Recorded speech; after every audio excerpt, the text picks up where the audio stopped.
शेतकरी मित्र हो, आज आपण बेल्ले या ठिकाणी बेल्ले येथील गुळुंचवाडी या ठिकाणी श्री भाऊसाहेब भांबेरे यांच्या शेतावरती आहोत आणि दादांनी साधारण 3 एकर क्षेत्रासाठी पुरेल अशा पद्धतीनं ऊसाची सुपरकेन नर्सरीची रोपे बनवली आहेत। आता आपण पाहतोय की साधारण हे रोप आपलं 23-24 दिवसाचं झालेलं आहे आणि उत्कृष्ट अशी ह्या रोपाला 4 पानं आले, 4 पानाचं रोप झालेलं आहे आणि अशा पद्धतीनं आता आपण जर पाहिलं तर जी तंतुमुळे ही मुळे सोडून त्या रोपाला बाजूनं असे मुळी फुटलेली आहे। परंतु शेतकरी मित्र, ही मुळी फुटायच्या आत आपण रोपाची लागवड केली पाहिजे तर साधारण एकदम उत्कृष्ट अशी रोपं तयार झालेली आहे।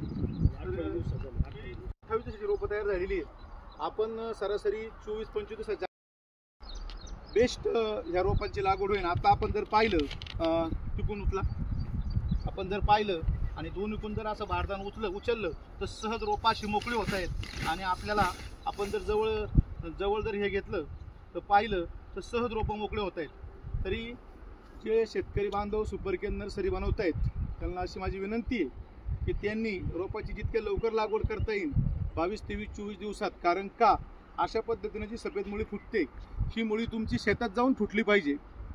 म्हणजे साधारण ही मुळी 30व्या दिवशी ते 35व्या दिवशी फुटते, परंतु निसर्गाची कृपा म्हणून ह्या रोपाची ग्रोथ पण लवकर जास्त झालेली आहे आणि ह्या रोपाला मुळीसुद्धा लवकर फुटलेली आहे। परंतु सरासरी ही मुळी 30 ते 35व्या दिवशी आपल्याला फुटते।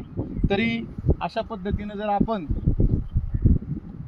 नियोजन केलं तर आपली लागवड करणं सोपं होईल, आपल्या लागवड खर्चात बचत होईल। तरी माझी शेतकरी बांधवांना विनंती आहे की अशा पद्धतीनं जर आपण सुपरकेन नर्सरीची लागवड केली तर आपणास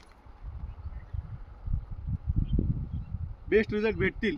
तरी जसं आज या गुळुंचवाडी गावातील ते भाऊसाहेब भांबेरे यांनी सुपरकेन नर्सरी बनवली, अशी आपणही सुपरकेन नर्सरी बनवून आपल्या ऊस लागवडीतील खर्चात बचत करून आपला उत्कर्ष साधावा ही विनंती।